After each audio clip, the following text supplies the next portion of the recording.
Jake Morrison watched the alien ship disappear into the darkness of space. The Zephyrians were leaving again, just like all the others. Their crystal bodies had glowed with what humans learned to recognize as disgust. They wanted nothing to do with humanity. The captain of the UES Defiance turned away from the viewing window. His crew was tired. They had been trying to make friends with alien species for months now, and every single one had rejected them. The bridge felt heavy with disappointment. "Sir, that makes 12 species this month," said Amy Carter from her seat at the communication station. Her voice sounded as worn out as everyone felt. "The Zephyrians said humans smell wrong to them. They called our emotions toxic." Jake nodded slowly. It was always something. The tall, proud Kalari said humans were too violent.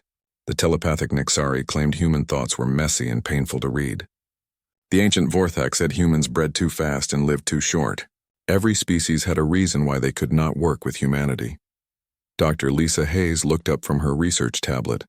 She was the ship's expert on alien biology, and she had been studying this problem for years. "Jake, I think I know what's happening." "It's not just that they don't like us. They're actually afraid of us." "Afraid?" asked Ryan Bell, the first officer. "We've been nothing but friendly. We offer trade, technology sharing, cultural exchange." "What's scary about that?" Lisa pulled up her data on the main screen. Charts and graphs filled the display, showing brain scans and emotional readings from dozens of alien species. "Look at this. Every species we've met has a very narrow range of emotions. The Kalari only feel 3 basic states. The Nexari have maybe 5 emotional patterns. But humans," she changed the display to show human brain scans. "The patterns were wild and chaotic compared to the alien ones. Colors swirled and danced across the screen in complex waves. Humans feel everything," Lisa continued. "We can go from love to hate to joy to fear in minutes. We can feel multiple emotions at the same time. We can be angry at someone and still love them. That terrifies species who have never experienced anything like it." Amy Carter's station beeped with an incoming message. Her face went pale as she read it. "Captain, we have a priority message from Federation headquarters. Admiral Helen Shaw wants to speak with you immediately." The main screen flickered and changed. Admiral Shaw's stern face appeared, her gray hair pulled back tightly and her expression grim. Jake had known her for years, but he had never seen her look this serious. "Captain Morrison," the Admiral began without greeting, "I have difficult news. The Federation Council met in emergency session yesterday. They have voted on humanity's membership status." Jake felt his heart sink. He already knew what was coming, but he had to hear it. "The vote was unanimous," Admiral Shaw continued. "Humanity is being expelled from the Galactic Federation effective immediately. You have 30 standard days to return all human vessels to Sol system boundaries. Any human found outside designated space after that time will be considered a hostile threat." The bridge went completely silent. Jake could hear his own heartbeat pounding in his ears. 100 years of trying to prove themselves worthy, 100 years of working to earn their place among the stars. All of it was ending. "Admiral," Jake said carefully, "well, what reason did they give?" Shaw's expression softened slightly, showing the first hint of emotion. "They classified humanity as genetically unstable. They said human emotional patterns pose a threat to galactic peace. The Kalari representative called humans a species that should have been eliminated by natural selection." Ryan Bell stood up from his station, his face red with anger. "That's not fair. We've never attacked anyone. We've followed every rule, every protocol. We've tried so hard to fit in, I know," Shaw said sadly. "But the decision is final. The Council fears that human emotions are contagious. They believe extended contact with humans could destabilize other species. They want us gone." Dr. Hayes was studying her tablet again, scrolling through data rapidly. "Admiral, with respect, they're wrong. Our emotional range isn't a weakness. It's what makes us adaptable. It's why we survived on Earth when other species died out. It's why we reached the stars in the first place." "That may be true, Doctor," Shaw replied, "but it doesn't matter now. The decision is made. Captain Morrison, begin preparations for withdrawal immediately. Shaw out." The screen went dark, leaving the bridge in stunned silence. Jake looked around at his crew. These people had dedicated their lives to exploration and diplomacy. They had dreamed of building bridges between worlds. Now they were being sent home like children who had misbehaved. "So what do we do now?" Amy asked quietly. Before Jake could answer, Ryan's tactical station started beeping. He looked at the displays and frowned. "Captain, I'm picking up some unusual energy readings from the Kepler 442 system. It's about 3 days away from here. What kind of readings? Jake asked. I'm not sure. It doesn't match any known technology. The patterns are strange. Almost like multiple different types of ships, but nothing that's in our databases. Jake stared at the star map showing their location. They were at the very edge of Federation space, about to be banned from ever returning. In 30 days, they would have to go back to Earth and tell humanity that their dream of joining the galactic community was over. But there was something out there. Something unknown. Set course for Kepler 442, Jake ordered. Maximum speed. Sir? Ryan looked surprised. That will take us further from home. The Admiral said to return immediately. Jake smiled for the first time in days. It wasn't a happy smile, but it was determined. The Admiral said we have 30 days. That's plenty of time for one last mission. If we're being kicked out anyway, let's see what's out there. Maybe we'll find something worth the trip. As the UES Defiance turned toward the unknown system, Jake looked out at the stars one more time. The galaxy had rejected humanity. But that didn't mean their story was over. Sometimes the most interesting discoveries came from the places no one else wanted to go. The ship jumped to faster-than-light speed, carrying them toward whatever waited in the darkness. Behind them, Federation space grew smaller and smaller until it was just another point of light among the infinite stars. The UES Defiance dropped out of faster-than-light travel at the edge of the Kepler 442 system. What they found there made everyone on the bridge stop and stare. "My God," whispered Peter Collins from the sensor station. "Captain, you need to see this." Jake Morrison moved to look over Peter's shoulder at the displays. The system was full of activity. Ships moved between planets and space stations, but none of them looked like Federation vessels. These ships were different shapes and sizes, built with technologies that seemed completely foreign. "How many different types are you reading?" Jake asked. Peter's fingers danced over his controls. "At least 7 distinct ship designs, sir. Maybe more. The energy signatures are all different, too. It's like each group has their own completely unique technology." Dr. Lisa Hayes was already running her own scans from the science station. "Jake, this is incredible. I'm detecting multiple species living in the same system. But according to Federation records, this system is supposed to be empty.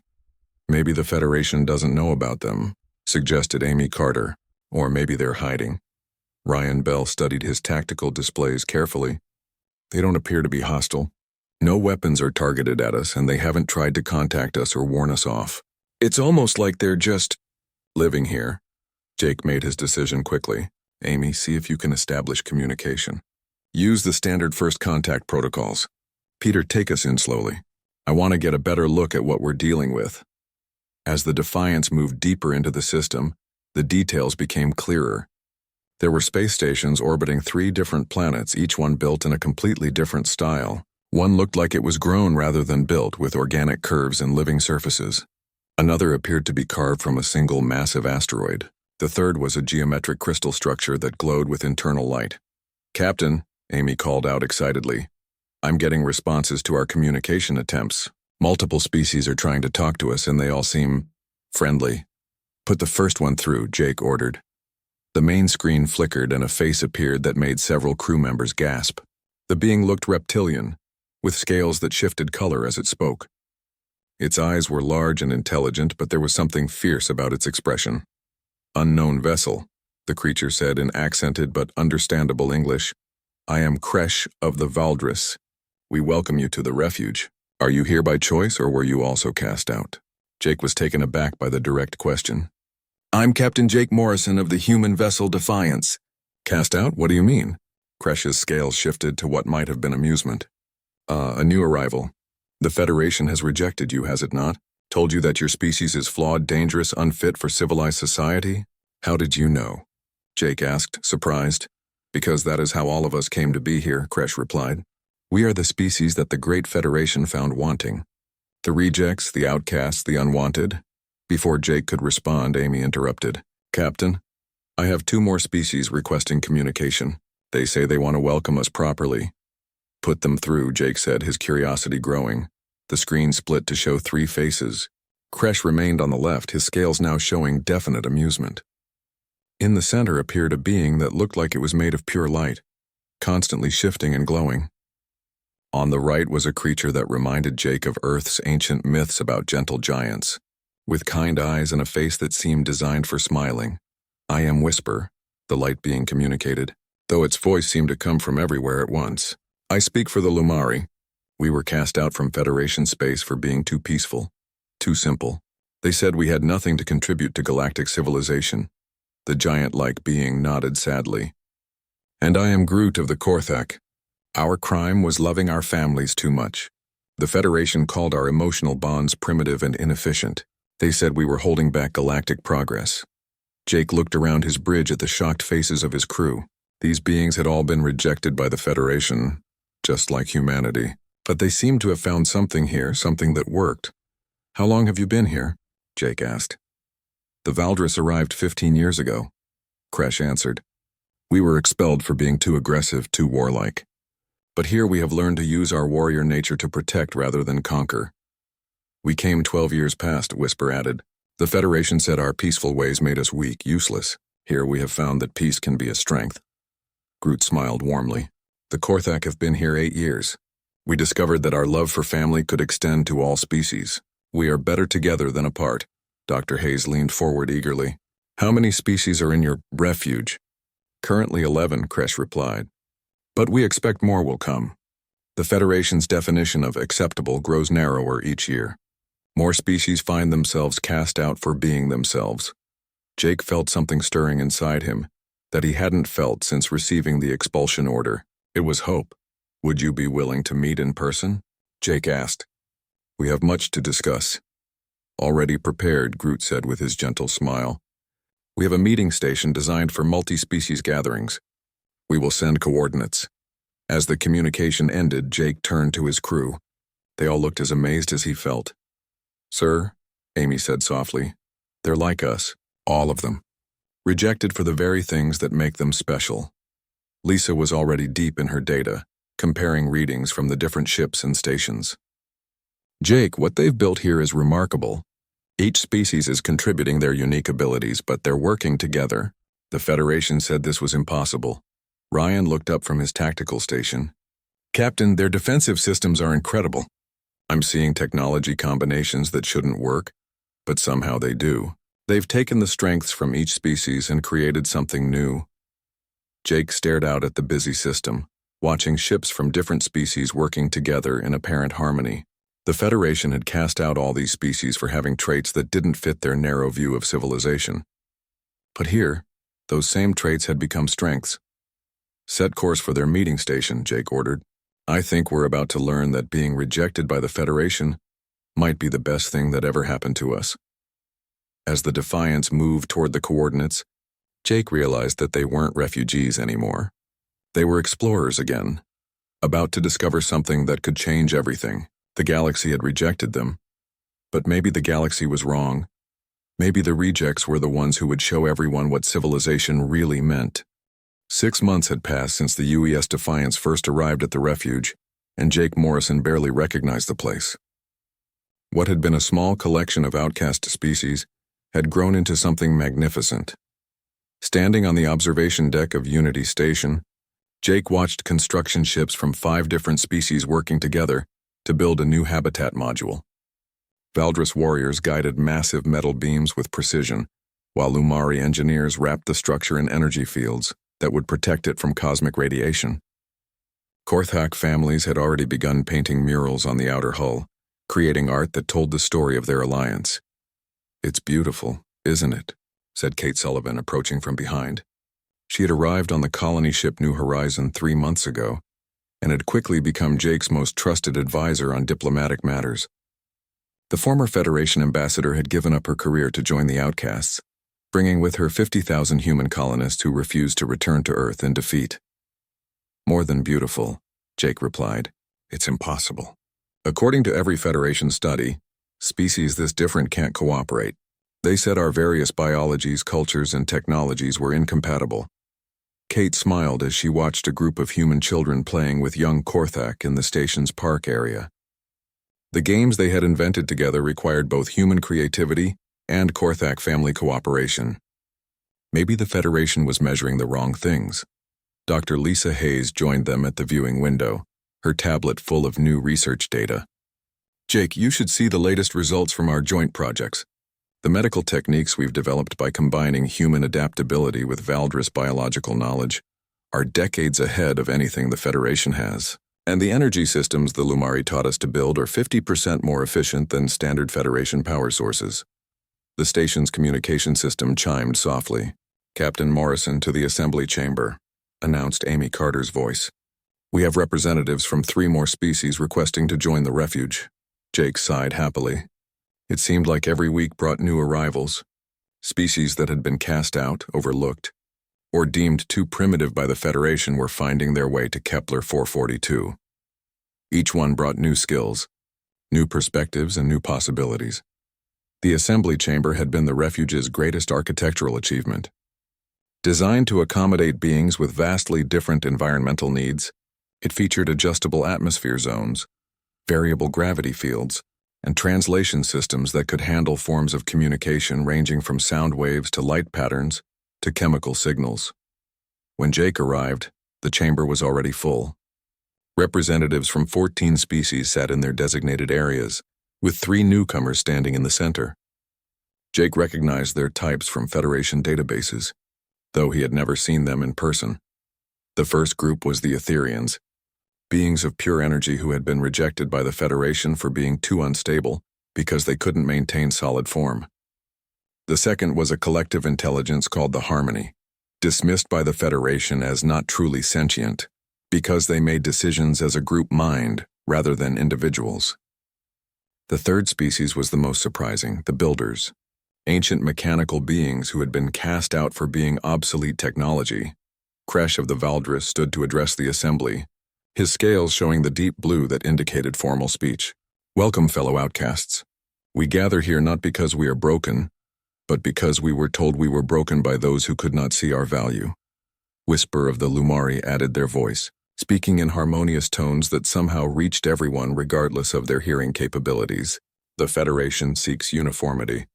We have learned that diversity creates strength they cannot imagine." One of the Etherian representatives flowed forward, their energy form shifting through colors Jake had never seen before. "We come seeking not just refuge but purpose. Our energy forms were called chaotic, but we believe they could power systems beyond Federation capabilities."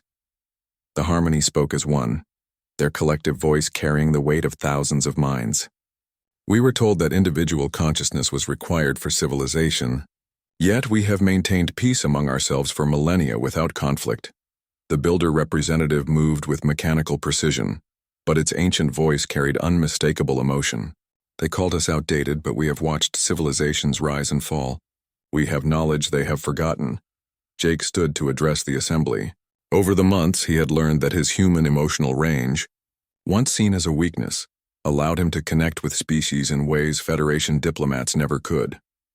"The Federation is built on the idea that there is one correct way to exist," Jake said, his voice carrying to every corner of the chamber. "One right way to think, to feel, to organize society. We have proven them wrong. Here, 14 different ways of existing have created something stronger than any single approach." Ryan Bell, now serving as the refuge's military coordinator, stepped forward with a data pad. "Speaking of strength, we need to discuss defense. Our intelligence sources in Federation space report that the Council is growing nervous about our success. They're calling us a threat to galactic stability." Matt Rodriguez, the human chief engineer who had been working with Builder and Korthak craftsmen, activated a holographic display. "We've been preparing for that possibility.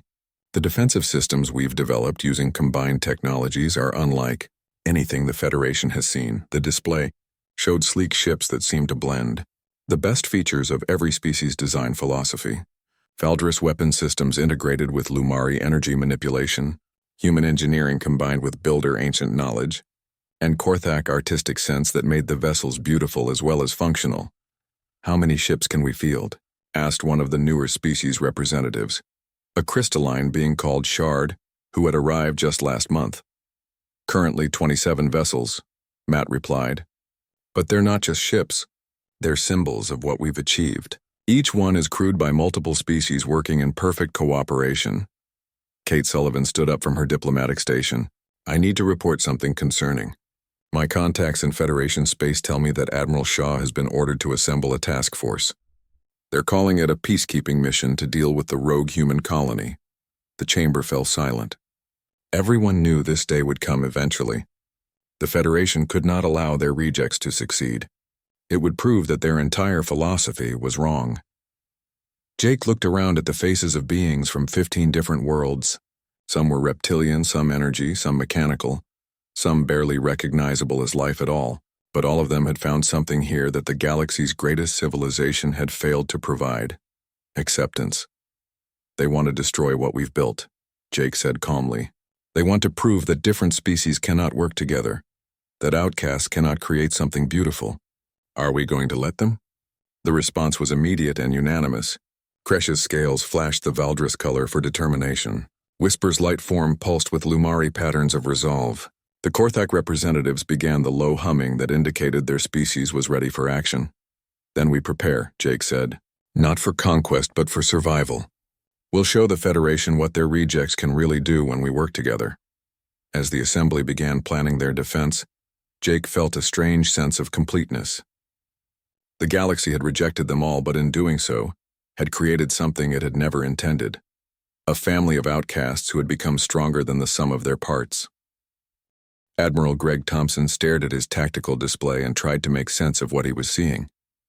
The Federation task force had arrived at the edge of the Kepler 442 system, expecting to find a small group of desperate refugees hiding on some backwater planets. Instead, they faced something that challenged everything the Federation believed about civilization. "Sir," reported his tactical officer, "Lieutenant Barnes, I count 15 different space stations, each one using completely different architectural principles. And the ships? I've never seen designs like these." Greg had known Jake Morrison since their academy days. They had been friends once, before Greg chose the safe path of Federation service while Jake pursued exploration. Now Greg was here to destroy everything Jake had built.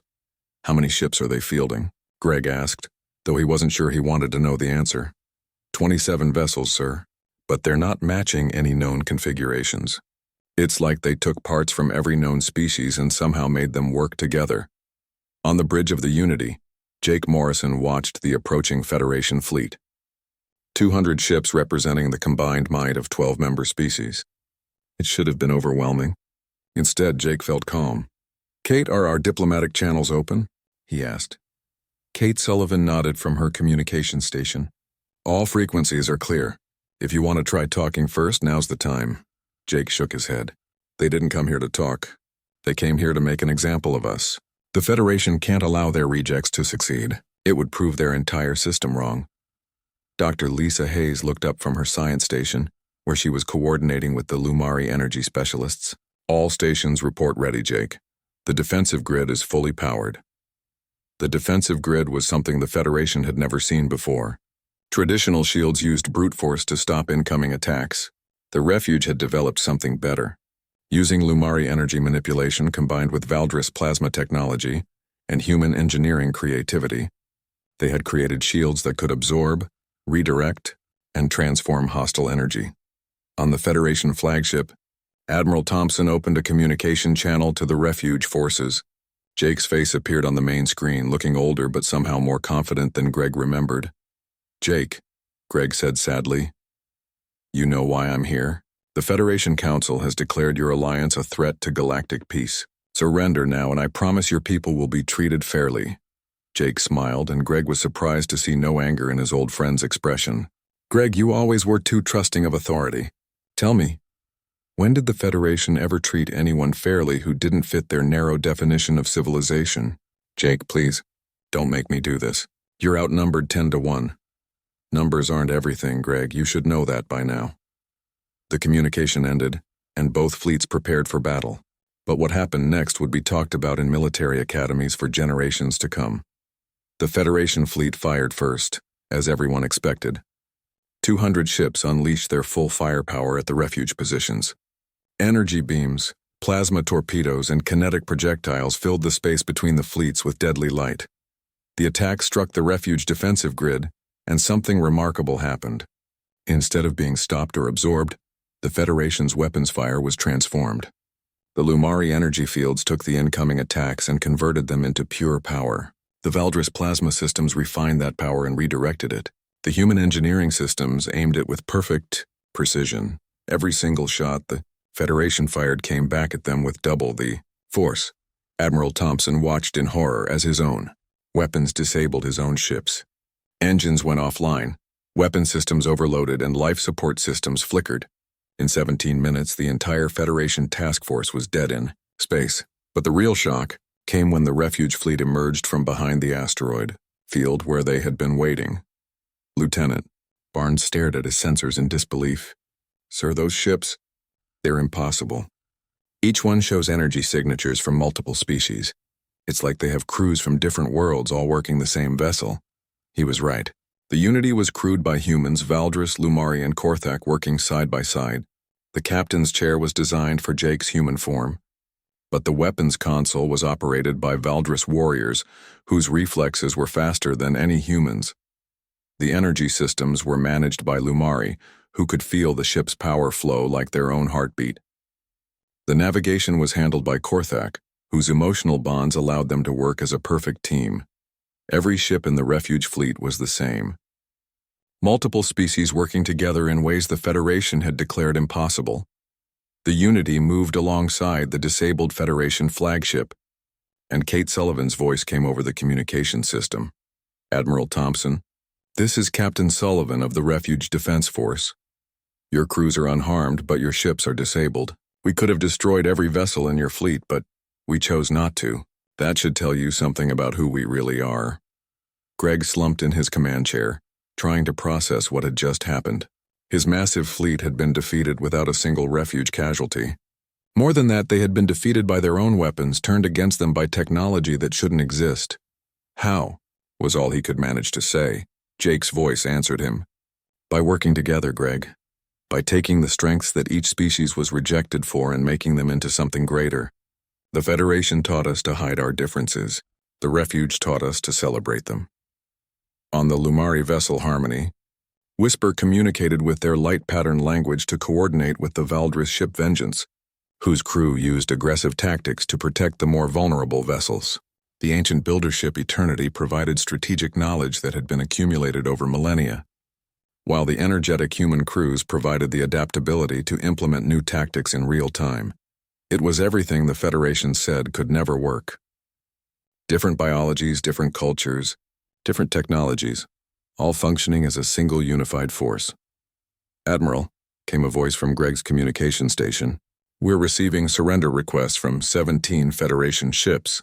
Their crews are asking for asylum with the Refuge. Greg closed his eyes.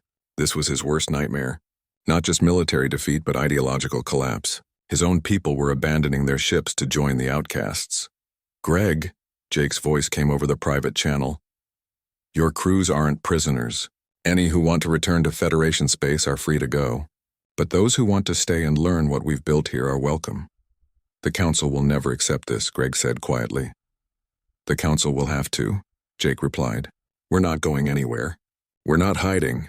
We're building something better than what they offered us, and the galaxy is watching.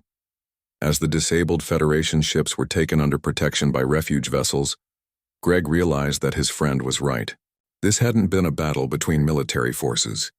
It had been a demonstration of two completely different ways of organizing civilization, and the outcasts had won. Over the next few days, as Federation crews were given tours of refuge facilities, many chose to stay. They saw species working together in harmony, sharing knowledge and resources, building something beautiful instead of just maintaining power. The war that was supposed to crush the rejects had instead proven that they had found something the Federation had lost long ago. The ability to grow, to change, and to become something greater than the sum of their parts. 1 year after the Federation's failed attack on the Refuge, the Kepler 442 system had become something no one could have imagined. Jake Morrison stood before the largest gathering of intelligent species in galactic history, looking out at representatives from 63 different civilizations filling the Great Assembly on New Terra. The planet itself was a miracle. Using terraforming techniques developed by combining the knowledge of 20 different species, they had created a world that could support multiple forms of life simultaneously. Atmospheric processors designed by human engineers worked alongside Valdris biological systems and Lumari energy management to create climate zones perfect for every member species. "Friends," Jake began, his voice carrying clearly through translation systems that had been perfected through cooperation between dozens of different communication specialists. "1 year ago, we were the galaxy's rejects. Today, we are proof that the galaxy's definition of acceptable was too small." The assembly erupted in sounds of agreement from 63 different species. Some clapped, some whistled, some changed colors, some vibrated, and some simply glowed brighter. It was chaotic and beautiful and completely impossible, according to Federation Science Kate Sullivan, now serving as the Refuge's Secretary of Interspecies Relations, stood beside Jake with a report that would change galactic politics forever. "In the past year, we have been contacted by representatives from 847 different worlds, species that the Federation ignored, rejected, or never bothered to contact, are asking to join our alliance." Dr. Lisa Hayes took the podium next, her research now being studied by scholars across the galaxy. "What we've learned here challenges everything the Federation taught about evolution and civilization. The traits they called flaws are actually adaptive advantages. Emotional range isn't instability. It's the ability to respond to complex situations. Aggression isn't violence. It's the drive to protect what matters. Individual thinking isn't chaos. It's the source of innovation." The crowd listened intently as Lisa displayed her data. Charts showed how multi-species crews outperformed single-species crews in every measurable way. Graphs demonstrated that diverse colonies developed new technologies faster than uniform ones. The evidence was overwhelming and impossible to ignore. In the audience, beings who had never imagined they could work together sat side by side. The mechanical builders shared data processing techniques with the collective minds of the Harmony. Energy beings called Etherians had learned to create solid forms by studying Korthak emotional bonding methods. Species that had existed in isolation for millennia were discovering they were part of a larger community they never knew existed. "But the most important discovery," Lisa continued, "is that cooperation isn't just possible between different species. It's natural. The Federation's insistence on uniformity was actually preventing the galaxy from reaching its full potential." Amy Carter, now coordinator of the Refuge Communication Network, stepped forward with the day's most significant announcement. "We have received a formal request for diplomatic contact from the Andromeda Galaxy. They have been monitoring our progress and want to establish trade relations." The assembly fell silent. Trade with another galaxy had been a dream of science fiction. The Federation had never achieved anything close to intergalactic contact. "How is that possible?" asked one of the newer species representatives. Amy smiled.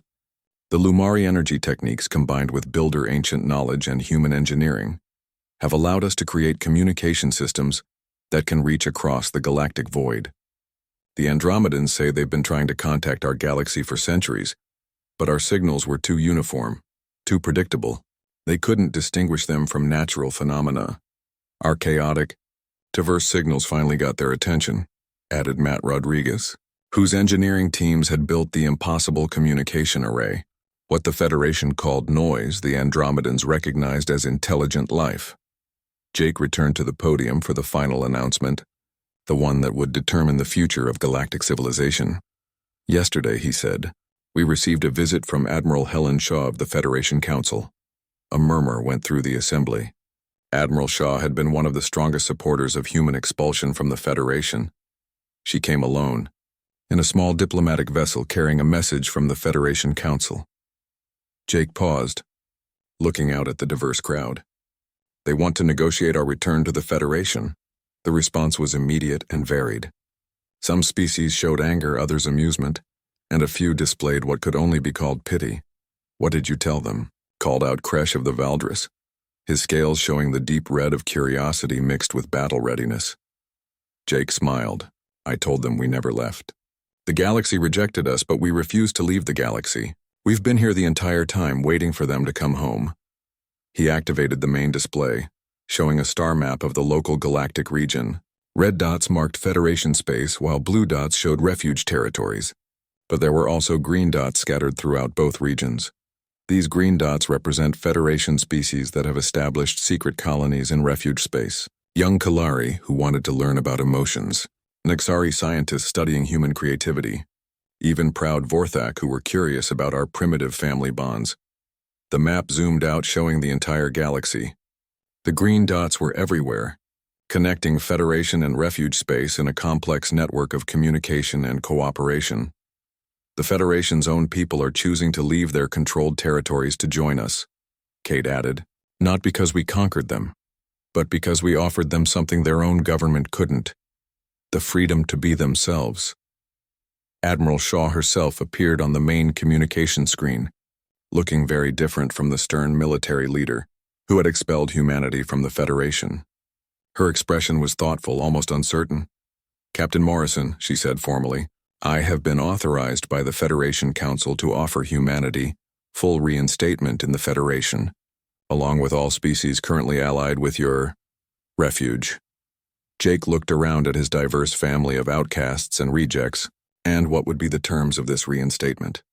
Return to Federation space, dissolution of your current alliances, and integration into existing Federation social and political structures. The Assembly responded with what could only be described as laughter, though it came in 63 different forms. "Admiral," Jake said gently, "you still don't understand. We don't want to return to the way things were. We want to build something better, and slowly. One species at a time, one individual at a time. The galaxy is joining us." He gestured to the diverse crowd around him. "Look around you. This is what the galaxy looks like when we stop trying to force everyone to be the same. This is what happens when we celebrate our differences instead of hiding them." Shaw was quiet for a long moment. Then, unexpectedly, she asked, "Would there be room in your refuge for an old Federation admiral who's tired of enforcing uniformity?" The Assembly erupted in welcome sounds as Jake smiled broadly. "Admiral, there's room in the refuge for anyone who wants to discover what they're really capable of when they're free to be themselves." As the communication ended and the Great Assembly continued its work, Jake looked out at the impossible gathering of diverse species working together in harmony. The galaxy had rejected them all, but in refusing to leave, they had built something better than anything the galaxy had ever known. And slowly, one conversation at a time, one friendship at a time, one act of cooperation at a time, they were teaching the galaxy to stop rejecting itself.